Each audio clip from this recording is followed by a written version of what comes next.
Os macacos se tornaram visíveis para ele. Havia uma dúzia ou mais dessas criaturas peludas e semelhantes a homens no chão de uma pequena clareira. Em uma árvore ao lado, estava sentado um jovem de pele morena. Ele viu o avanço rápido de Numa, viu os macacos se virarem e fugir, enormes touros pisoteando pequenos balos. Apenas uma fêmea permaneceu firme para enfrentar o ataque.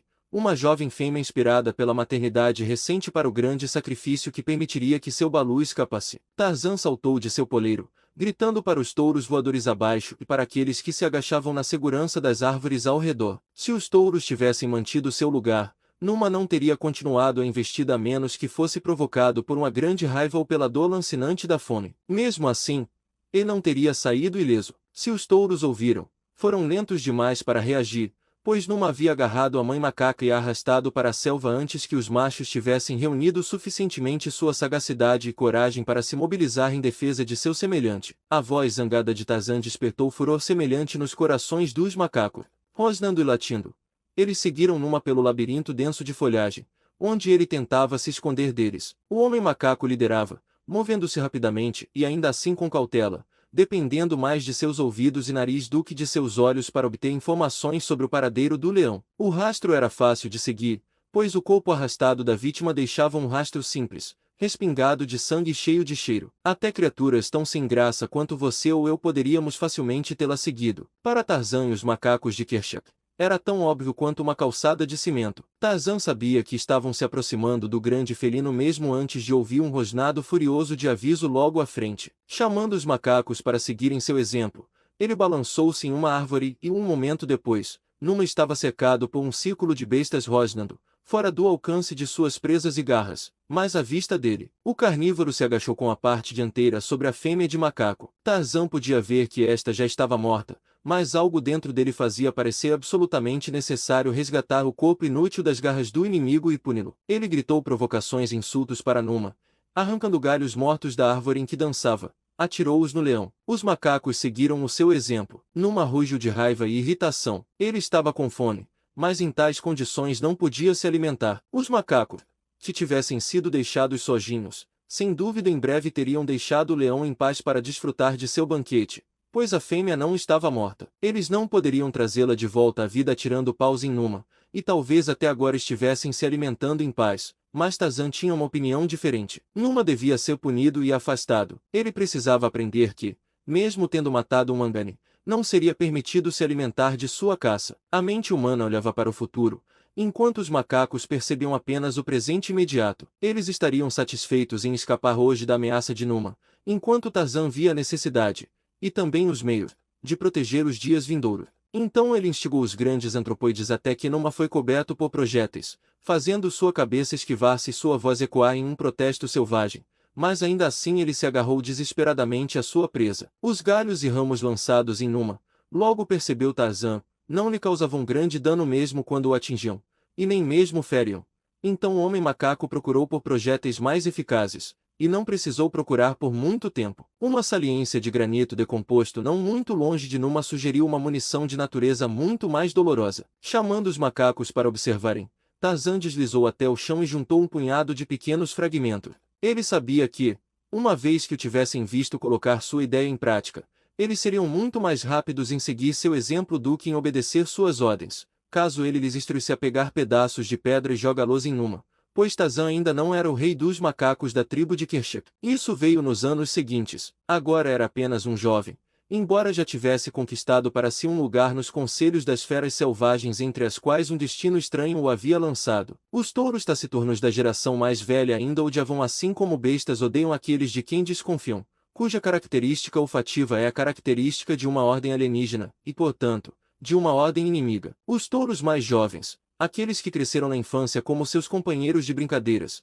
estavam tão acostumados ao cheiro de Tarzan quanto ao de qualquer outro membro da tribo. Não sentiam maior desconfiança dele do que de qualquer outro touro que conheciam. Ainda assim, eles não amavam, pois não amavam ninguém fora da época de acasalamento, e as animosidades provocadas por outros touros durante essa temporada duraram até a seguinte. Eles eram, na melhor das hipóteses, uma turma triste e mal-humorada, embora aqui e ali houvesse entre eles alguns em quem germinassem as sementes primordiais da humanidade, reações ao tipo, sem dúvida, reações ao antigo progenitor que deu o primeiro passo fora da condição de macaco rumo à humanidade, quando caminhava mais frequentemente sobre os pés traseiros e descobria outras coisas para as mãos ociosas fazerem. Então agora Tarzan liderava onde ainda não podia comandar. Há muito ele já havia descoberto a propensão macaca para a imitação e aprendido a fazer uso disso. Tendo enchido os braços com fragmentos de granito apodrecido, ele subiu invamente em uma árvore, e lhe agradava ver que os macacos haviam seguido seu exemplo. Durante a breve pausa enquanto reuniam sua munição,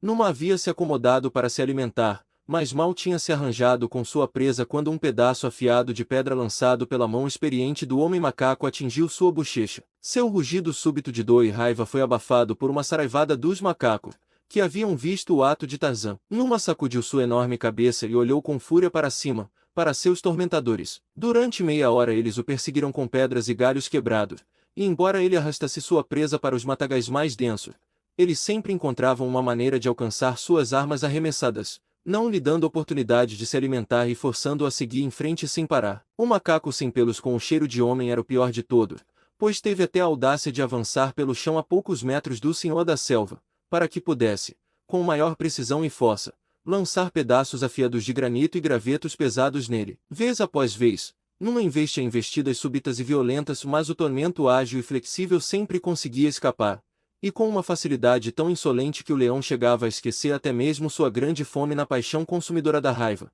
deixando sua carne por consideráveis períodos de tempo em esforços vãos de capturar seu inimigo. Os macacos e Tarzan perseguiram a grande fera até uma clareira natural, onde Numa evidentemente decidiu fazer sua última resistência, posicionando-se no centro do espaço aberto, que ficava longe o suficiente de qualquer árvore para torná-lo praticamente imune aos arremessos bastante erráticos dos macacos, embora Tarzan ainda o atingisse com uma frequência bastante persistente e irritante. Isso, no entanto, não agradava ao homem-macaco, já que Numa agora sofria um míssil ocasional com nada mais que um rosnado, enquanto se acomodava para desfrutar de seu banquete adiado. Tarzan coçou a cabeça, pensando em algum método de ataque mais eficaz, pois havia decidido impedir que Numa se beneficiasse de qualquer forma com seu ataque à tribo. A mente humana raciocinava sobre o futuro, enquanto os macacos peludos pensavam apenas no ódio presente a esse inimigo ancestral. Tarzan suspeitava que, se Numa achasse fácil arrancar uma refeição da tribo de Kershak, não levaria muito tempo para que sua existência se tornasse um pesadelo vivo de vigilância horrível e medo. Numa precisava ser ensinado de que matar um macaco trazia punição imediata e nenhum prêmio. Bastariam apenas algumas lições para garantir a antiga segurança da tribo. Deve ser algum leão velho cuja força e agilidade em declínio o forçaram a atacar qualquer presa que pudesse capturar,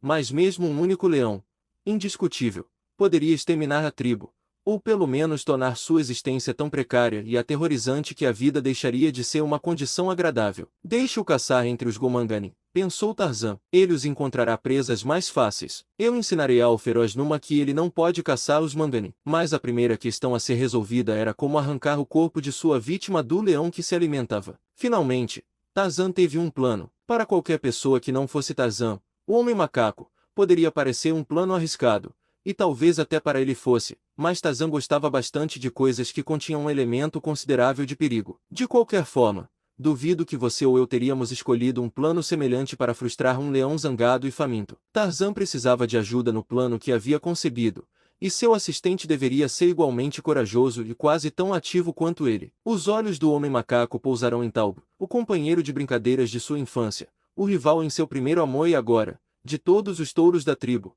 o único que poderia ser considerado capaz de nutrir em sua mente selvagem algum sentimento por Tarzan, como nós descrevemos entre nós como amizade. Pelo menos, Tarzan sabia que Talg era corajoso, jovem, ágil e maravilhosamente musculoso. Talg! Gritou o homem-macaco. O grande macaco ergueu o olhar de um galho morto que estava tentando arrancar de uma árvore atingida por um raio. Vá perto de Numa e o perturbe, disse Tarzan. Perturbe-o até que ele ataque. Leve-o para longe do corpo de Manca. Mantenha-o afastado o quanto puder. Talg assentiu com a cabeça. Ele estava do outro lado da clareira de Tarzan. Arrancando finalmente o galho da árvore, ele caiu ao chão e avançou em direção a Numa, rosnando e latindo suas ofensas. O leão preocupado olhou para cima e se pôs de pé. Sua cauda ficou ereta e rígida, e Talg virou em fuga, porque ele conhecia aquele sinal de alerta da investida. Por trás do leão, Tarzan correu rapidamente em direção ao centro da clareira e ao corpo de Manca. Numa, com todos os olhos voltados para Talg, não percebeu o homem-macaco. Em vez disso, ele disparou atrás do touro fugitivo, que havia virado em fuga não um instante cedo demais, já que alcançou a árvore mais próxima apenas alguns metros à frente do demônio perseguidor. Como um gato, o pesado antropóide subiu rapidamente pelo tronco de seu refúgio. As garras de Numon erraram por pouco mais de alguns centímetros. Por um momento o leão parou sob a árvore, encarando o macaco e rugindo até que a terra tremesse. Então ele se voltou novamente para sua presa, e enquanto fazia isso, sua cauda se ergueu rígida mais uma vez e ele avançou ainda mais ferozmente do que antes, pois o que viu foi o homem-coisa nu correndo em direção às árvores distantes com a carcaça ensanguentada de sua presa carregada sobre um ombro gigante. Os macacos, observando a corrida sombria da segurança das árvores, gritavam provocações a Numa e avisos a Tarzan. O sol alto, quente e brilhante, caía como um holofote sobre os atores na pequena clareira, destacando-os com um relevo intenso para o público nas sombras folhosas das árvores ao redor. O corpo de tonalidade marrom clara do jovem nu, quase oculto pelo carcereiro peludo do macaco morto, o sangue vermelho riscando sua pele lisa, seus músculos ondulando, aveludado, por baixo. Atrás dele, o leão de juba negra, cabeça abaixada, cauda estendida, corria, um puro sangue da selva, pela clareira iluminada pelo sol. Ah, mas isso era a vida, com a morte em seus calcanhares. Tarzan se encha de emoção com a alegria de viver algo assim, mas ele alcançaria as árvores à frente antes da morte desenfreada tão próxima atrás. Gunto balançou-se em um galho de uma árvore à sua frente. Gunto estava gritando avisos e conselhos. "Me pegue!" gritou Tarzan, e com sua pesada carga saltou diretamente para o grande touro pendurado ali pelos pés traseiros e uma pata dianteira. E Guntus pegou o grande homem macaco, e o peso morto da macaca abatida pegou-os com uma grande pata peluda e os girou para cima até que os dedos de Tarzan se fechassem em um galho próximo. Abaixo, Numa saltou, mas Gunto, pesado e desajeitado como podia parecer, era tão rápido quanto Manu, o macaco, de modo que as garras do leão mal o tocaram, raspando uma linha sangrenta sob um braço peludo. Tarzan carregou o cadáver de Manca para um galho alto, onde até Cheta, a pantera, não poderia alcançá-lo. Numa andava de um lado para o outro abaixo da árvore, rugindo assustadoramente. Ele havia sido roubado de sua caça e de sua vingança também. Estava realmente muito selvagem, mas seus saqueadores estavam bem fora de seu alcance. Depois de lançar algumas provocações e projéteis contra ele, balançaram-se pelas árvores, insultando ferozmente. Tarzan pensou muito sobre a pequena aventura daquele dia. Ele previu o que poderia acontecer caso os grandes carnívoros da selva voltassem sua séria atenção para a tribo de Kershak, o grande macaco, mas igualmente ele pensou na corrida desenfreada dos macacos em busca de segurança quando Numa os atacou pela primeira vez. Há pouco humor na selva que não seja sombrio e assustador. As feras têm pouca ou nenhuma noção de humor, mas o jovem inglês via humor em muitas coisas que não apresentavam nenhum ângulo humorístico para seus companheiros. Desde a mais tenra infância, ele havia sido um buscador de diversão, para grande desgosto de seus companheiros símios, e agora ele via o humor do pânico assustado dos macacos e da raiva frustrada de Numa mesmo nesta sinistra aventura na selva, que havia tirado a vida de Manca e colocado em risco a vida de muitos membros da tribo. Foi apenas algumas semanas depois que Cheta, a pantera, fez uma investida repentina entre a tribo e abocanhou um pequeno baú de uma árvore onde ele havia sido escondido enquanto sua mãe procurava comida. Cheta escapou com seu pequeno prêmio sem ser molestada. Tarzan ficou muito irado. Ele falou aos machos sobre a facilidade com que Numa e Cheta, em uma única lua, haviam matado 2 membros da tribo. "Eles vão nos levar todos como comida", ele gritou. "Caçamos como queremos pela selva, sem prestar atenção aos inimigos que se aproximam. Nem mesmo Manu, o macaco, faz isso. Ele mantém 2 ou 3 sempre vigilantes para os inimigos. Paco, a zebra, e Vapi, a antílope, tem aqueles próximos ao rebanho que ficam de guarda enquanto os outros se alimentam. Enquanto nós, os grandes Mangani, deixamos Numa, Sabor e Cheta virem quando quiserem e nos levarem para alimentar seus balos." "GRRRMPH", disse Nungo. "O que devemos fazer?" perguntou Tal. "Nós também deveríamos ter 2 ou 3 sempre de vigia para a aproximação de Numa, Sabor e Cheta", respondeu Tarzan. "Não precisamos temer outro, exceto esta, a cobra, e se ficarmos atentos aos outros, veremos esta se ele vier, embora deslize tão silenciosamente." E assim foi que os grandes símios da tribo de Kershak passaram a colocar sentinelas daí em diante, que vigiavam por 3 lados enquanto a tribo caçava, dispersando-se menos do que costumavam. Mas Tarzan saía sozinho, pois Tarzan era uma criatura humana e buscava diversão e aventura e tal humor que a selva sombria e terrível oferece àqueles que a conhecem e não a temem, um humor estranho salpicado de olhos flamejantes e marcado pelo vermelho do sangue da vida. Enquanto outros buscavam apenas comida e amor, Tarzan dos macacos buscava comida e alegria. Um dia ele pairava acima da aldeia fortificada de Bonga, o chefe, o canibal negro da selva primitiva. Ele viu, como já tinha visto muitas vezes antes, o feiticeiro, Rabaquega, enfeitado com a cabeça e a pele de Gorgo, o búfalo. Tarzan achava divertido ver um Gomangani desfilando como Gorgo, mas aquilo não lhe sugeria nada em particular até que, por acaso, viu encostada à lateral da cabana de Bonga a pele de um leão com a cabeça ainda presa. Então, um largo sorriso se abriu no belo rosto do jovem selvagem. De volta à selva ele foi até que a sorte, agilidade, força e astúcia, apoiadas por seus maravilhosos poderes de percepção, lhe proporcionaram uma refeição fácil. Se Tarzan sentia que o mundo lhe devia o sustento, também sabia que era ele quem deveria conquistá-lo, e jamais houve um coletor melhor do que este filho de um nobre inglês, que sabia ainda menos sobre os modos de seus antepassados do que sabia sobre os próprios antepassados. Ou seja, nada. Estava bastante escuro quando Tarzan retornou à vila de Bonga e tomou seu poleiro agora polido na árvore que se projetava sobre a paliçada de um lado do recinto murado. Como não havia nada em particular para se alimentar na vila, havia pouca vida na única rua, pois apenas uma orgia de carne e cerveja nativa poderia atrair as pessoas de Bonga. Naquela noite, eles sentavam-se fofocando ao redor de suas fogueiras. Os membros mais velhos da tribo, ou,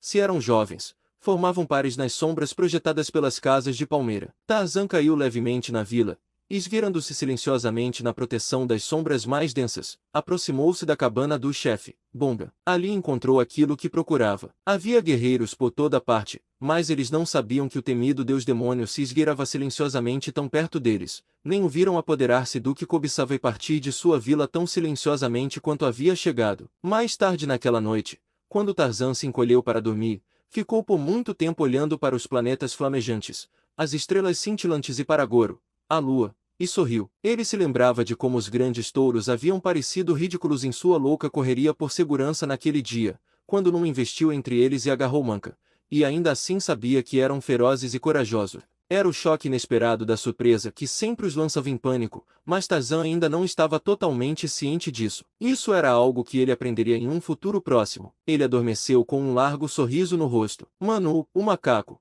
o acordava de manhã jogando vagens de feijão descartadas sobre seu rosto virado para cima a partir de um galho a uma curta distância acima dele. Tarzan olhou para cima e sorriu. Ele já havia sido acordado assim muitas vezes. Ele e Manu eram bons amigos, sua amizade funcionando de forma recíproca. Às vezes, Manu corria cedo pela manhã para acordar Tarzan e lhe dizer que Bara, o veado, estava se alimentando por perto, ou que Ota, o javali, estava dormindo em um buraco de lama próximo, e em troca Tarzan quebrava as cascas das nozes e frutas mais duras para Manu, o espantavesta, a cobra, e Xeeta, a pantera. O sol já havia nascido há algum tempo, e a tribo já havia se dispersado em busca de comida. Manu indicou a direção que haviam tomado com um aceno de mão e alguns gritinhos de sua pequena voz estridente. Venha, Manu, disse Tarzan, e você verá algo que fará você dançar de alegria e gritar enlouquecido. Venha, siga Tarzan dos macacos. Com isso, ele partiu na direção indicada por Manu e acima dele,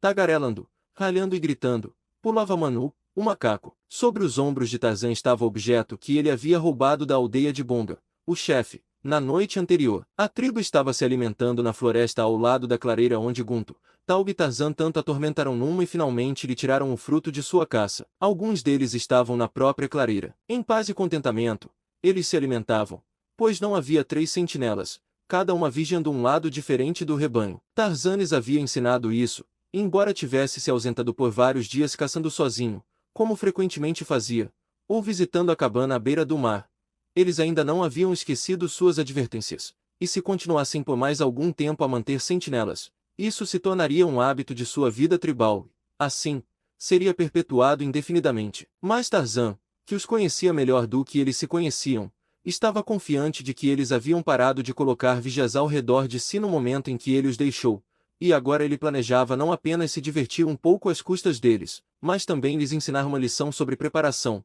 que, aliás, é uma questão ainda mais vital na selva do que em lugares civilizados. O fato de você e eu existirmos hoje deve-se à preparação de algum antropóide peludo do Oligoceno. Claro, os macacos de Kershak estavam sempre preparados, À sua própria maneira, Tarzan apenas sugeriu uma salvaguarda nova e adicional. Gunto foi postado hoje ao norte da clareira. Ele se agachou no entroncamento de uma árvore de onde podia observar a selva por uma boa distância ao seu redor. Foi ele quem primeiro descobriu o inimigo. Um ruído no subbosque atraiu sua atenção, e um momento depois ele teve uma visão parcial de uma juba desgrenhada e costas amareladas. Foi apenas um vislumbre através do folhado emaranhado abaixo dele, mas isso fez com que os pulmões de couro de Gunto soltassem um estridente "kriega", que é a forma do macaco de avisar perigo. Imediatamente a tribo começou a repetir o grito até que os "kriegas" ecoaram pela selva ao redor da clareira, enquanto os macacos se balançavam rapidamente para lugares seguros entre os galhos mais baixos das árvores e os grandes touros apressaram-se na direção de Gunto. E então, na clareira, avançou Numa, o leão majestoso e poderoso, e de seu peito profundo saíam gemidos, tosses e o rugido estrondoso que fazia os pelos eriçarem desde os crânios peludos até a extensão das majestosas espinhas. Dentro da clareira, Numa parou e, no instante seguinte, caiu sobre ele, vinda das árvores próximas, uma chuva de pedras quebradas e galhos mortos arrancados de árvores antiquíssimas. Por uma dúzia de vezes ele foi atingido, e então os macacos desceram e reuniram outras pedras, lançando-as impiedosamente sobre ele. Numa tentou fugir, mas seu caminho foi bloqueado por uma rajada de projéteis de cantos afiados. E então, na beira da clareira, o grande Talgo encontrou com um enorme fragmento de pedra, do tamanho da cabeça de um homem. E o senhor da selva caiu diante do golpe estonteante. Com gritos e rugidos e latidos estrondosos, os grandes macacos da tribo de Kershak avançaram sobre o leão caído. Gravetos, pedras e presas amarelas ameaçavam a forma imóvel. Em outro instante, antes que pudesse recobrar a consciência, Numa seria espancado e dilacerado até que apenas restasse uma massa ensanguentada de ossos quebrados e pelos emaranhados do que antes fora a criatura mais temida da selva. Mas, mesmo enquanto gravetos e pedras eram erguidos sobre ele e as grandes presas expostas prontas para rasgá-lo, desceu como um peso das árvores acima uma figura diminuta, com longos bigodes brancos e um rosto enrugado. Pousou diretamente sobre o corpo de Numa e ali dançou, gritou e vociferou seu desafio contra os touros de Kershak. Por um instante eles pausaram, paralisados pela maravilha da coisa. Era Manu, o macaco, Manu, o pequeno covarde, e ali estava ele desafiando a ferocidade dos grandes Mangani, pulando sobre a carcaça de Numa, o leão, e gritando que não deviam atacá-lo novamente. E quando os touros pararam, Manu estendeu a mão e agarrou uma orelha castanha. Com toda a sua forçazinha, ele puxou a pesada cabeça até que, lentamente, ela se virou, revelando a cabeça desgrenhada e negra, e o perfil bem definido de Tarzan dos macacos. Alguns dos macacos mais velhos estavam prontos para terminar o que haviam começado, mas Taug, taciturno, o poderoso Tal, saltou rapidamente ao lado do homem macaco, e, apoiando-se sobre o corpo inconsciente, afastou aqueles que queriam atacar seu companheiro de infância. E Teeka, sua companheira, também veio, tomando seu lugar ao lado de Tal com os dentes à mostra. Outros seguiram seu exemplo, até que, finalmente, Tarzan ficou cercado por um círculo de campeões peludos que não permitiriam que nenhum inimigo se aproximasse dele. Tarzan abriu os olhos para a consciência alguns minutos depois, surpreso e humilhado. Olhou ao redor para os macacos ao seu redor, e, lentamente, voltou a si a compreensão do que havia acontecido. Gradualmente, um largo sorriso iluminou suas feições. Seus hematomas eram muitos e doíam, mas o bem que adviera de sua aventura valia tudo o que custará. Ele havia aprendido, por exemplo, que os macacos de Kershak haviam seguido seus ensinamentos, e havia aprendido que tinha bons amigos entre as bestas taciturnas que ele julgara sem sentimento. Descobriu que Manu, o macaco mesmo pequeno e covarde Manu, arriscara a vida em sua defesa. Isso deixou Tarzan muito contente ao saber dessas coisas, mas com outra lição que aprenderá, ele ficou envergonhado. Ele sempre fora um brincalhão, o único brincalhão na companhia sombria e terrível, mas agora, enquanto jazia ali, quase morto pelos ferimentos, quase jurou solenemente renunciar para sempre às brincadeiras práticas, quase, mas não totalmente. Capítulo 9. O pesadelo. Os negros da aldeia de Bonga, o chefe, estavam festejando, enquanto acima deles, em uma grande árvore, sentava-se Tarzan dos macacos sombrio, terrível, vazio e invejoso. A caça tinha sido fraca naquele dia, pois há dias magros assim como dias fartos, mesmo para os maiores caçadores da selva. Frequentemente, Tarzan ficava sem captura por mais de um dia inteiro, e já havia passado por luas inteiras durante as quais mal conseguia se manter à beira da fome, mas tais períodos eram raros. Houve uma época de doença entre os herbívoros que deixou as planícies quase sem caça por vários anos, e invamente os grandes felinos aumentaram tão rapidamente e dominaram tanto o território que suas presas, que também eram de Tarzan, fugiram por um tempo considerável, mas, na maior parte do tempo, Tarzan sempre se alimentara bem. Hoje, porém, ele havia ficado sem comer, uma desventura seguindo a outra tão rapidamente quanto surgia uma nova caça, de modo que agora, sentado no alto da árvore acima dos negros que se banquetavam, ele experimentava todas as dores da fome e seu ódio pelos inimigos de toda a vida aumentava intensamente em seu peito. Era realmente tentador ficar ali faminto enquanto esses gomangares se enchiam tanto de comida que seus estômagos pareciam prestes a explodir, e com bifes de elefante ainda por cima. Era verdade que Tarzan e Tantor eram os melhores amigos, e que Tarzan jamais havia provado da carne de elefante, mas os gomangani evidentemente haviam matado um,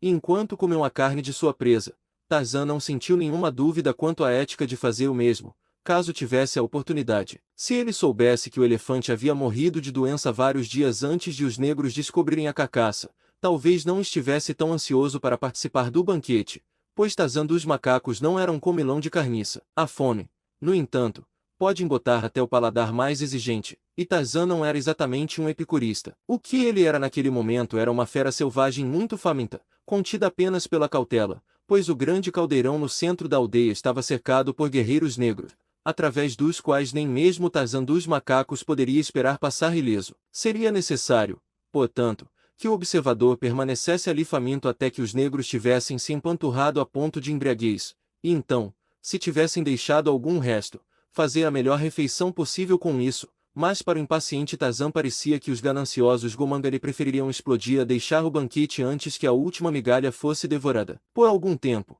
eles quebraram a monotonia de comer executando trechos de uma dança de caça, uma manobra que estimulava a digestão o suficiente para permitir que voltassem à refeição com vigor renovado, mas, com o consumo de quantidades impressionantes de carne de elefante e cerveja nativa, logo se tornaram pesados demais para qualquer esforço físico, alguns atingindo um estágio em que já não conseguiam se levantar do chão, mas permaneciam convenientemente próximos ao grande caldeirão, empanturrando-se até perder a consciência. Era bem depois da meia-noite quando Tarzan finalmente pôde começar a ver o fim da orgia. Os negros agora estavam caindo no sono rapidamente, mas alguns ainda persistiam. Pela condição deles, Tarzan não tinha dúvidas de que poderia facilmente entrar na aldeia e arrancar um punhado de carne bem diante de seus narizes, mas um punhado não era o que ele queria. Nada menos que um estômago cheio apaziguaria a fome corroedora daquela grande vazio. Portanto, ele precisava de tempo suficiente para forragear em paz. Por fim, apenas um guerreiro permaneceu fiel aos seus ideais, um velho cujo ventre antes enrugado agora estava tão liso e firme quanto a pele de um tambor. Com sinais de grande desconforto,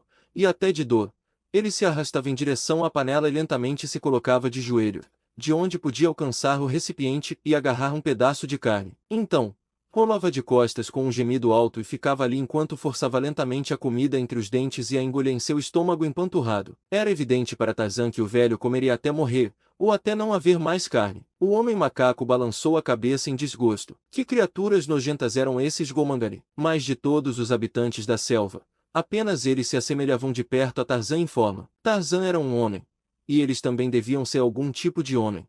Assim como os macacos pequenos, os grandes símios e Bolgani, o gorila, eram evidentemente de uma grande família, embora diferissem em tamanho, aparência e costumes. Tarzan sentiu vergonha, pois de todos os animais da selva, então, o homem era o mais repugnante. O homem e Dango, a hiena. Somente o homem e Dango comiam até se encherem como um rato morto. Tarzan tinha visto Dango comer a ponto de entrar na carcaça de um elefante morto e depois continuar a comer tanto que não conseguiu sair do buraco por onde havia entrado. Agora ele podia acreditar facilmente que o homem, se tivesse a oportunidade, faria o mesmo. O homem também era a criatura mais desagradável, com suas pernas magras e sua barriga grande, seus dentes lixados e seus lábios grossos e vermelhos. O homem era repugnante. O olhar de Tarzan estava fixo no horrível velho guerreiro se esbaldando na sujeira sob ele. Lá, a criatura estava se arrastando até os joelhos para alcançar outro pedaço de carne. Gemia alto de dor. Ainda assim, persistia em comer. Comer, sempre comer. Tarzan não podia mais suportar nem sua fome, nem seu nojo. Silenciosamente, escorregou para o chão, com o tronco da grande árvore entre ele e o comedor. O homem ainda estava de joelho, quase dobrado de agonia, diante da panela de cozinha. Suas costas estavam voltadas para o homem macaco. Rapidamente e sem fazer barulho, Tarzan se aproximou dele. Não houve som quando dedos de aço se fecharam em torno do pescoço negro. A luta foi curta, pois o homem era velho, e já estava meio estupefato pelos efeitos da farta refeição e da cerveja. Tarzan largou a massa inerte e pegou vários pedaços grandes de carne da panela o suficiente para saciar até sua grande fome e então ergueu o corpo do banquete e o empurrou para dentro do recipiente. Quando os outros negros acordassem, teriam algo em que pensar. Tarzan sorriu. Ao se virar para a árvore com sua carne, pegou um recipiente contendo cerveja e o levou aos lábios, mas ao primeiro gosto, cuspiu a bebida da boca e jogou o caneco primitivo de lado. Ele tinha quase certeza de que até Dango traçaria limites para uma bebida tão suja como aquela, e seu desprezo pelo homem aumentava com a convicção. Tarzan balançou-se pela selva por cerca de meia milha antes de parar para comer sua comida roubada. Ele percebeu que ela exalava um cheiro estranho e desagradável, mas presumiu que isso se devia ao fato de ter ficado em um recipiente de água sobre o fogo. Tarzan, é claro, não estava acostumado com comida cozida. Ele não gostava dela, mas estava com muita fome e havia comido uma boa parte de sua caça antes de perceber de fato que aquilo era repugnante. Foi necessário muito menos do que ele imaginava para satisfazer seu apetite. Lançando o equilíbrio ao chão, ele se encolheu em um vão conveniente e buscou o sono, mas o sono parecia difícil de conquistar. Normalmente, Tarzan dos macacos adormecia tão rapidamente quanto um cachorro depois de se enroscar sobre um tapete diante de uma lareira crepitante, mas naquela noite ele se contorcia e se revirava, pois no fundo do estômago havia uma sensação peculiar que se assemelhava mais a uma tentativa, por parte dos fragmentos de carne de elefante que repousavam ali, de sair para a noite e buscar seu elefante, mas Tarzan estava firme. Ele rangeu os dentes e os conteve. Não seria privado de sua refeição depois de esperar tanto tempo para consegui-la. Ele tinha conseguido cochilar quando o rugido de um leão o acordou. Sentou-se para descobrir que já era dia claro. Tarzan esfregou os olhos.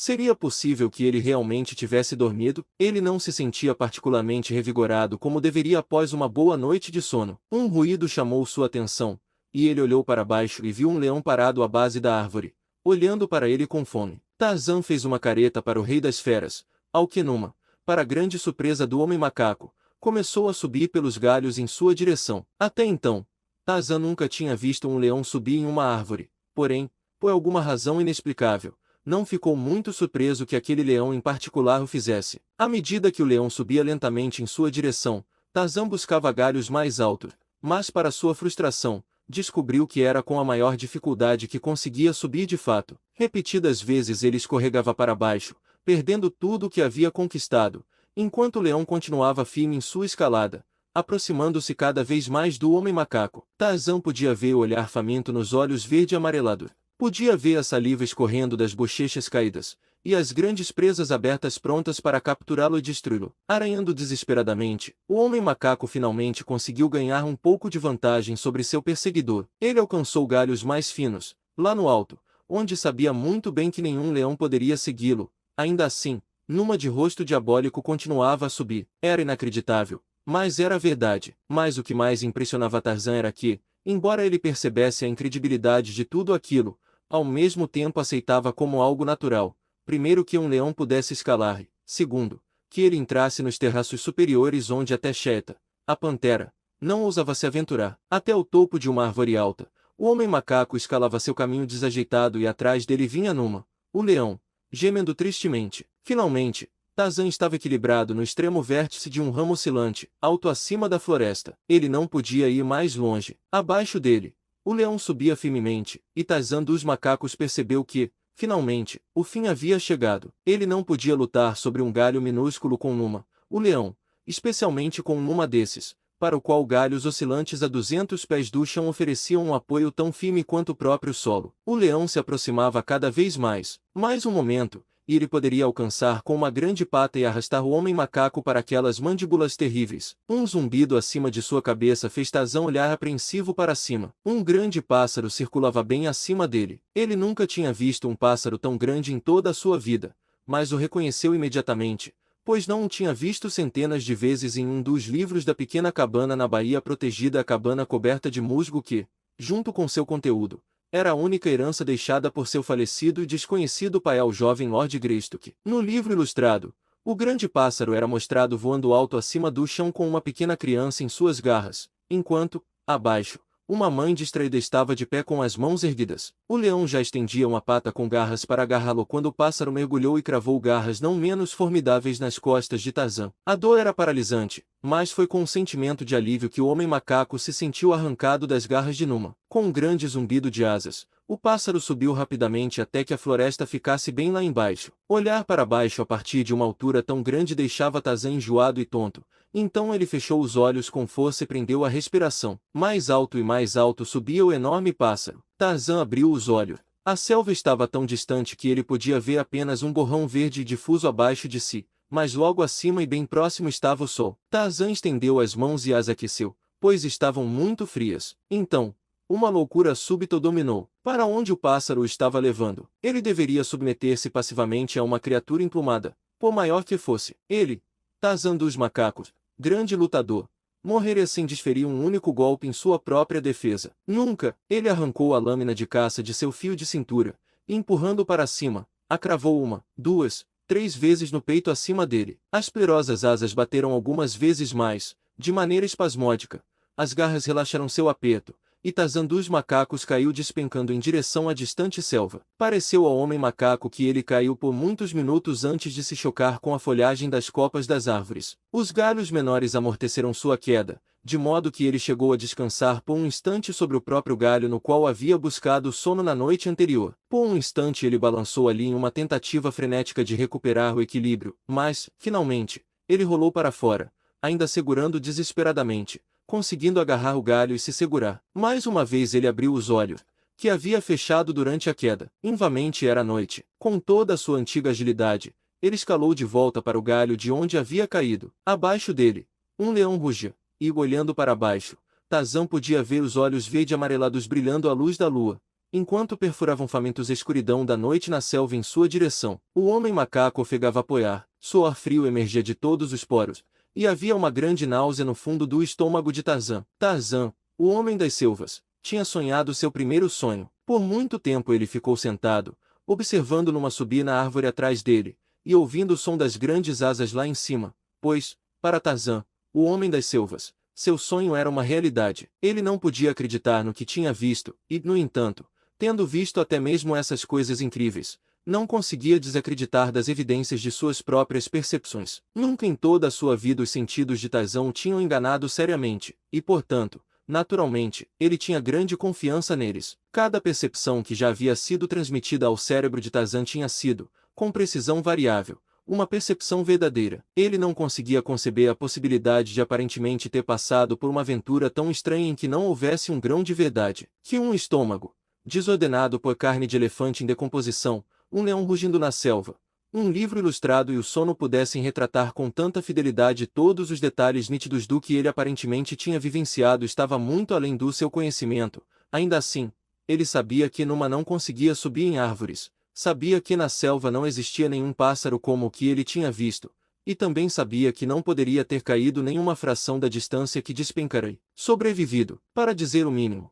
Ele estava um Tarzan muito perplexo enquanto tentava se recompor mais uma vez para dormir, um Tarzan muito perplexo e muito enjoado. Enquanto refletia profundamente sobre os acontecimentos estranhos da noite, ele testemunhou outro acontecimento notável. Era realmente muito absurdo, mas ele viu tudo com seus próprios olhos, nada menos que a cobra, ascender serpenteando e escorregando pelo tronco da árvore abaixo dele, com a cabeça do velho que Tarzan havia enfiado na panela de cozinhar, a cabeça e o estômago redondo, apertado, negro e dilatado. Quando o rosto horrível do velho, com os olhos virados para cima, fixos e vidrados, se aproximou de Tarzan, as mandíbulas se abriram para agarrá-lo. O homem macaco golpeou furiosamente o rosto horrível, e ao golpear, a aparição desapareceu. Tarzan sentou-se ereto em seu galho, tremendo em todos os membros, com os olhos arregalados e ofegante. Ele olhou ao redor com seus perspicazes olhos treinados na selva, mas não viu nada do velho com o corpo de a serpente. Apenas em sua coxa nua o homem macaco viu uma lagarta,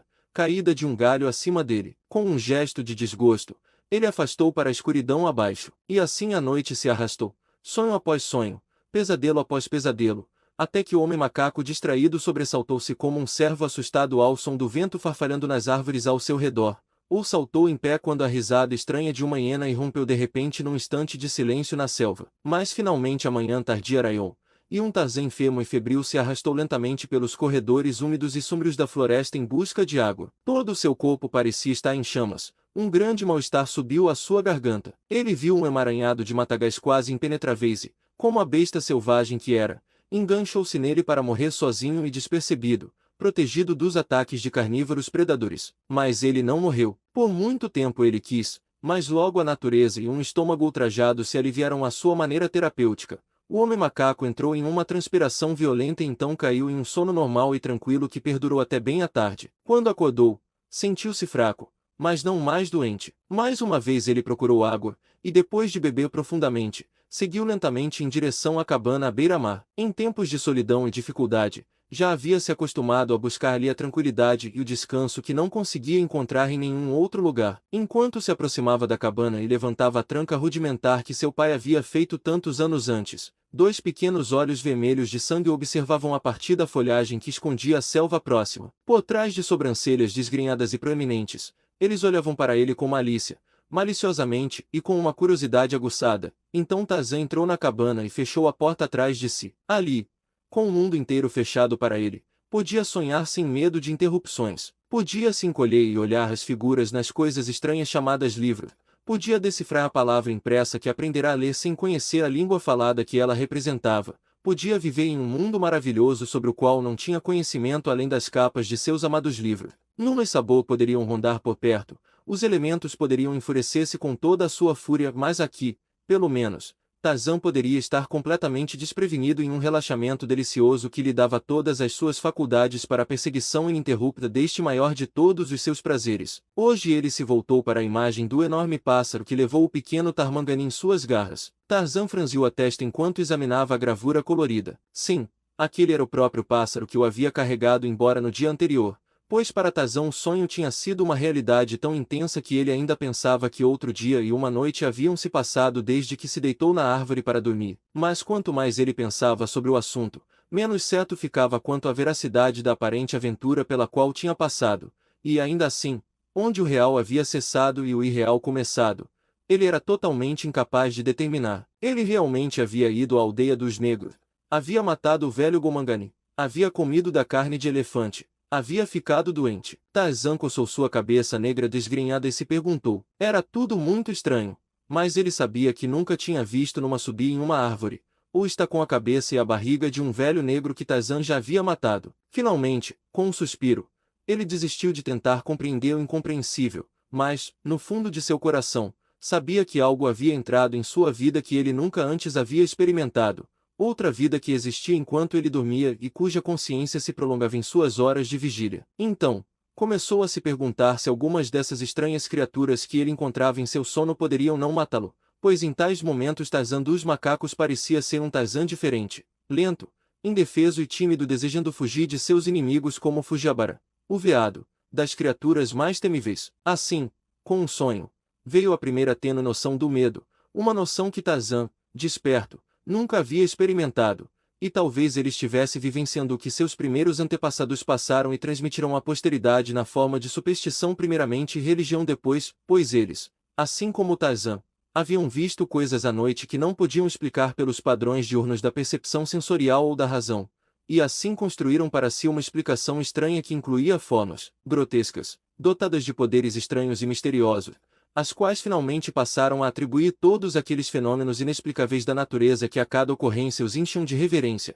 admiração ou terror. E enquanto Tarzan concentrava sua mente nos pequenos insetos sobre a página impressa à sua frente, a lembrança ativa de suas estranhas aventuras se fundiu gradualmente com o texto do que ele estava lendo, uma história de Bolgani, o gorila, em cativeiro. Havia uma ilustração mais ou menos realista de Bolgani em cores em uma jaula, com muitos Tarmangani de aparência notável encostados em uma grade, espiando curiosamente a fera rosnante. Tarzan se maravilhou, como sempre, com o estranho e aparentemente inútil arranjo de plumagem colorida que cobria os corpos dos Tarmangani. Sempre fazia-o sorrir um pouco ao observar essas criaturas estranhas. Ele se perguntava se eles cobriam seus corpos por vergonha de sua falta de pelos ou porque achavam que as coisas estranhas que usavam acrescentavam alguma coisa à beleza de sua aparência. Particularmente, Tarzan estava divertido com os grotescos enfeites de cabeça das pessoas retratadas. Ele se perguntava como algumas das mulheres conseguiam equilibrar os seus em posição ereta, e chegou mais perto de rir em voz alta do que jamais chegará, ao contemplar aquelas pequenas e engraçadas coisas redondas sobre as cabeças delas. Lentamente, o homem macaco decifrou o significado das várias combinações de letras na página impressa,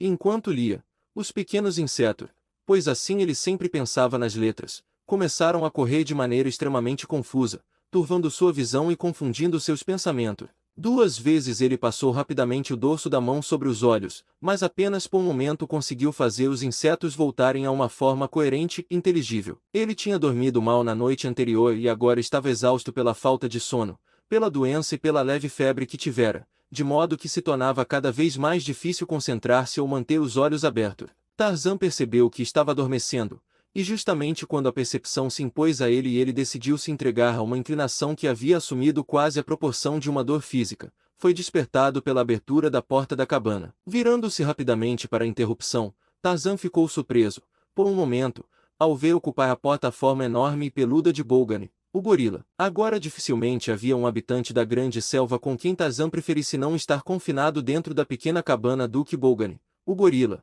Ainda assim ele não sentia medo. Embora seu olhar rápido nota-se que Bolgani estava em meio àquela loucura da selva que assomete tantos dos machos mais ferozes. Normalmente, os enormes gorilas evitam conflito, escondem-se dos outros habitantes da selva e geralmente são os melhores vizinhos, mas quando são atacados, ou quando a loucura os domina, não há nenhum habitante da selva tão ousado e feroz a ponto de procurar deliberadamente uma briga com eles. Mas para Tarzan não havia escapatória. Bolgani o encarava com olhos maliciosos, com as bordas vermelhas. Em um momento, ele iria avançar e capturar o homem macaco. Tarzan alcançou a faca de caça que havia deixado sobre a mesa ao lado, mas como seus dedos não localizaram a arma imediatamente, ele lançou um olhar rápido à procura dela. Ao fazer isso, seus olhos caíram sobre o livro que ele estava olhando, que ainda estava aberto na página com a imagem de Bolgani. Tarzan encontrou sua faca, mas apenas a folheou distraidamente e sorriu na direção do gorila que se aproximava. De novo, e não seria enganado por coisas vazias que surgissem enquanto dormia. Em um instante, sem dúvida, Bolgani se transformaria em Pamba, o rato, com a cabeça de Tanto, o elefante. Tarzan tivera visto coisas estranhas o suficiente recentemente para ter alguma ideia do que poderia esperar, mas desta vez Bolgani não alterou sua forma enquanto se aproximava lentamente do jovem homem macaco. Tarzan também ficou um pouco intrigado por não sentir desejo de correr freneticamente para algum lugar seguro, como era a sensação mais marcante em suas outras novas e notáveis aventuras. Ele era apenas ele mesmo agora, pronto para lutar, se necessário, mas ainda certo de que nenhum gorila de carne e osso estava à sua frente. A coisa já deveria estar se dissipando no ar, pensou Tarzan, ou se transformando em outra coisa ainda assim. Não o fez. Em vez disso, surge a nítida e real como o próprio Bolgani, o magnífico casaco escuro cintilando com vida e saúde em um raio de sol que atravessava a cabana pela janela alta atrás do jovem Lord Greystoke. Esta era a mais realista de suas aventuras oníricas, pensou Tarzan, enquanto esperava passivamente pelo próximo incidente divertido. E então o gorila avançou. 2 mãos poderosas e calejadas agarraram o homem-fera, grandes presas foram expostas perto de seu rosto. Um rosnado horrível explodiu da garganta cavernosa e a respiração quente bateu na bochecha de Tarzan. E ainda assim ele permanece assentado sorrindo para a aparição. Tarzan podia ser enganado 1 ou 2 vezes, mas não tantas vezes seguidas. Ele sabia que aquele Bolgani não era o verdadeiro Bolgani, pois se fosse, nunca teria conseguido entrar na cabana, já que apenas Tarzan sabia como manusear a tranca. O gorila parecia perplexo com a estranha passividade do macaco sem pelos. Ele fez uma pausa por um instante, com a mandíbula rosnando perto da garganta do outro. Então de repente parecia ter tomado alguma decisão. Girando o homem macaco sobre um ombro peludo, com a mesma facilidade com que você ou eu poderíamos levantar um bebê nos braços, Bolgani se virou e correu para o ar livre, em direção às grandes árvores. Agora, de fato, Tarzan tinha certeza de que aquilo era uma aventura de sono, e por isso sorriu amplamente enquanto o gorila gigante o carregava, sem resistência, embora. Logo, raciocinou Tarzan, ele acordaria e se encontraria de volta na cabana onde havia adormecido. Ele olhou para trás com esse pensamento, e viu a porta da cabana completamente aberta. Isso jamais poderia acontecer. Ele sempre tomava cuidado para fechar e trancar a porta contra intrusos selvagens. Manu, o macaco,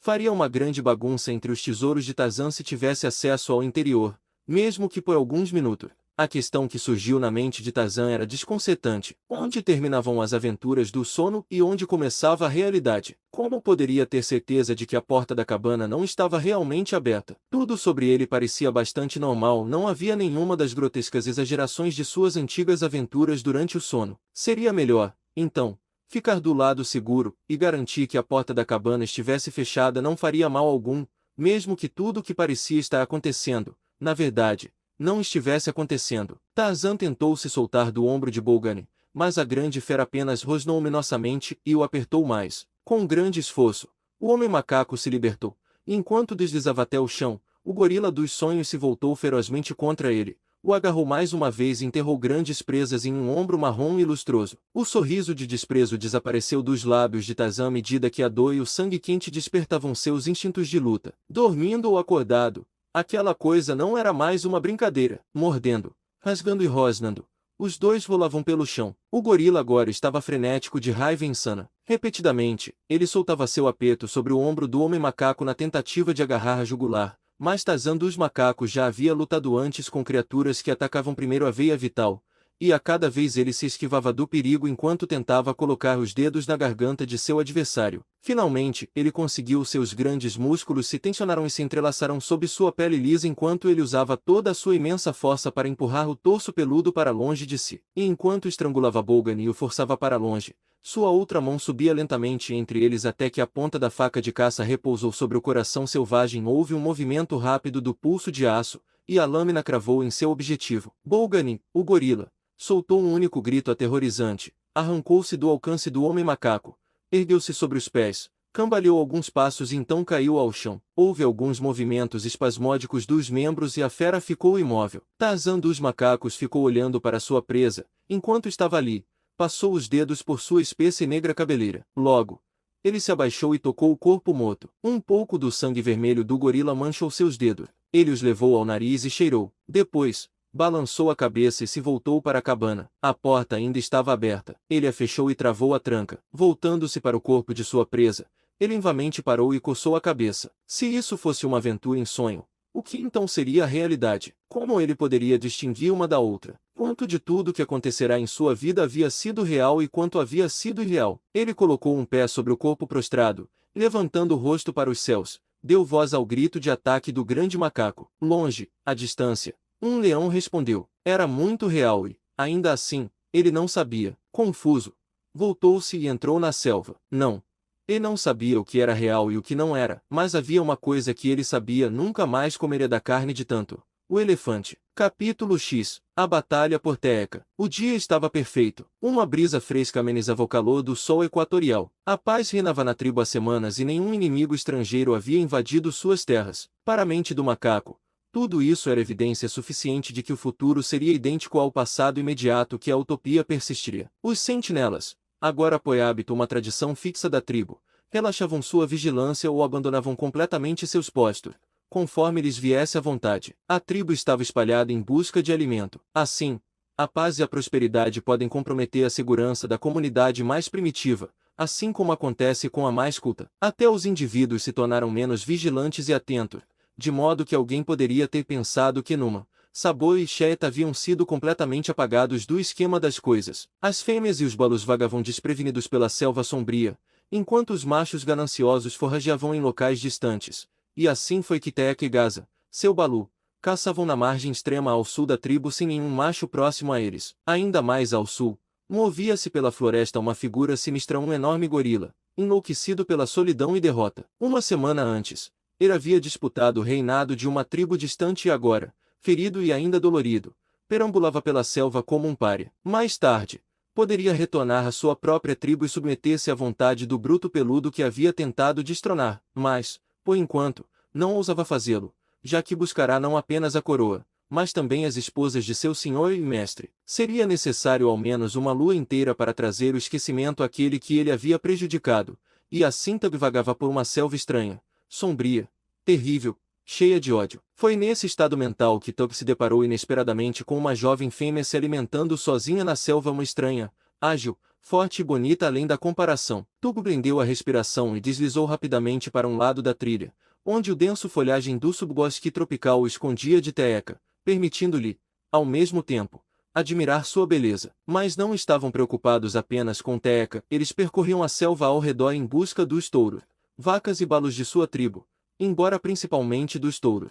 Quando se deseja uma fêmea de uma tribo estrangeira, deve-se levar em consideração os grandes, ferozes e peludos guardiões que raramente se afastam de seus protegidos e que lutarão contra estranhos até a morte para proteger a companheira ou os descendentes de um companheiro, exatamente como lutariam pelos seus próprios. Toby não conseguia ver nenhum sinal de outro macaco além da estranha fêmea e de um jovem balu brincando nas proximidades. Seus olhos maliciosos injetados de sangue se fechavam parcialmente ao repousarem sobre os encantos da primeira. Quanto ao balu, uma única mordida daquelas grandes mandíbulas na nuca do pequeno impediria que ele desse qualquer alarme desnecessário. Toby era um macho grande e imponente, parecendo em muitos aspectos com o companheiro de Teca, tal. Cada um estava em sua melhor fase, e cada um era maravilhosamente musculoso, com presas perfeitas e tão horrivelmente feroz quanto o mais exigente e criterioso que ela pudesse desejar. Se Toby tivesse pertencido à sua própria tribo, Teca poderia muito bem ter cedido a ele tão facilmente quanto cederia a tal quando chegasse seu período de acasalamento, mas agora ela pertencia a Taug e nenhum outro macho poderia reivindicá-la sem antes derrotar Taug em combate pessoal. E mesmo assim,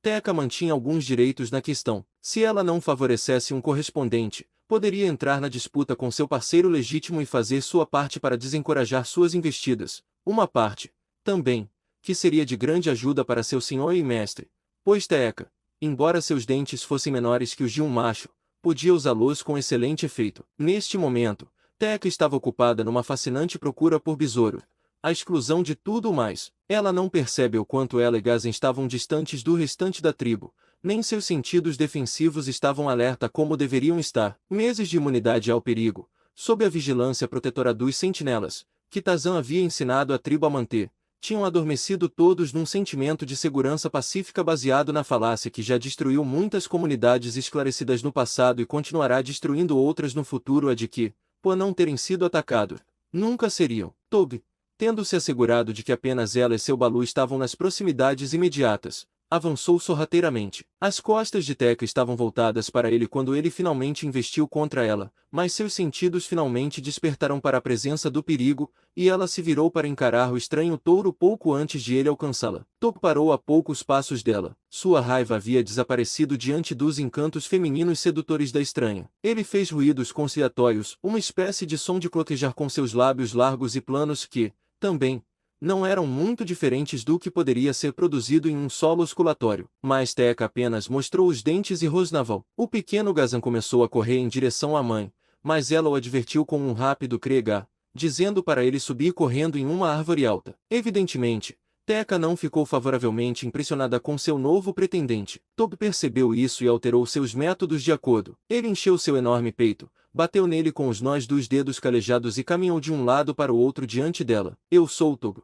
Ele se gabou. Olhe para meus dentes de combate. Olhe para meus grandes braços e minhas poderosas pernas. Com uma mordida posso matar o seu maior touro. Sozinho eu matei Xeta. Eu sou Toby. Toby te quer. Então ele esperou pelo efeito, e não demorou muito para isso acontecer. Teca se virou com uma rapidez que desmente a seu grande peso e disparou na direção oposta. Toby, com um rosnado furioso, saltou em perseguição, mas a fêmea menor e mais leve era rápida demais para ele. Ele a perseguiu por alguns metros e então, espumando e latindo, parou e bateu no chão com seus punhos duros. Do alto da árvore acima dele, o pequeno Gazan olhava para baixo e testemunhava o constrangimento do touro estranho. Sendo jovem pensando estar seguro fora do alcance do pesado macho, Gazan gritou um insulto inoportuno ao seu algoz. Togo olhou para cima. Teca havia parado a uma pequena distância. Ela não se afastaria muito de seu balu, o que Togo percebeu rapidamente e decidiu aproveitar igualmente rápido. Ele viu que a árvore em que o jovem macaco estava empoleirado era isolada e que Gazan não poderia alcançar outra sem descer ao chão. Ele obteria a mãe através do amor dela pelo seu filhote. Ele se balançou até os galhos mais baixos da árvore. O pequeno Gazan parou de insultá-lo. Sua expressão de maldade mudou para uma de apreensão, que rapidamente deu lugar ao medo quando Toco começou a subir em sua direção. Teca gritou para Gazan subir mais alto, e o pequeno correu pelos galinhos que não suportariam o peso do grande touro, mas, mesmo assim, Toco continuou subindo. Teca não tinha medo. Ela sabia que ele não conseguiria subir o suficiente para alcançar Gazan, então ficou sentada a uma pequena distância da árvore, aplicando-lhe o opróbrio da selva. Sendo fêmea, Ela era uma mestre no assunto, mas ela não conhecia a astúcia malévola do pequeno cérebro de Tog. Ela dava como certo que o touro subiria o mais alto que pudesse em direção a Gaz e então, ao perceber que não poderia alcançá-lo, retomaria a perseguição dela, o que ela sabia que também seria inútil. Tão certa estava da segurança de seu balu e de sua própria capacidade de cuidar de si mesma que não deu voz ao grito de socorro que logo teria feito os outros membros da tribo correrem para seu lado. Tog lentamente alcançou o limite até o qual ousava arriscar seu grande peso nos galhos frágeis. Gazan ainda estava a 15 pés acima dele. O touro se firmou e agarrou o galho principal com suas poderosas mãos. Então começou a agitá-lo vigorosamente. Teeka ficou horrorizada. Instantaneamente, ela percebeu o que o touro pretendia. Gazan se agarrava longe em um galho oscilante. No primeiro sacolejo, ele perdeu o equilíbrio. Embora não tenha caído completamente, ainda se segurando com suas 4 mãos, mas Tog redobrou seus esforços. O movimento gerou um estalo violento no galho ao qual o jovem macaco se agarrava. Teeka viu com clareza demais qual seria o resultado, esquecendo seu próprio perigo na profundidade de seu amor maternal. Avançou para subir na árvore e enfrentar a criatura temível que ameaçava a vida.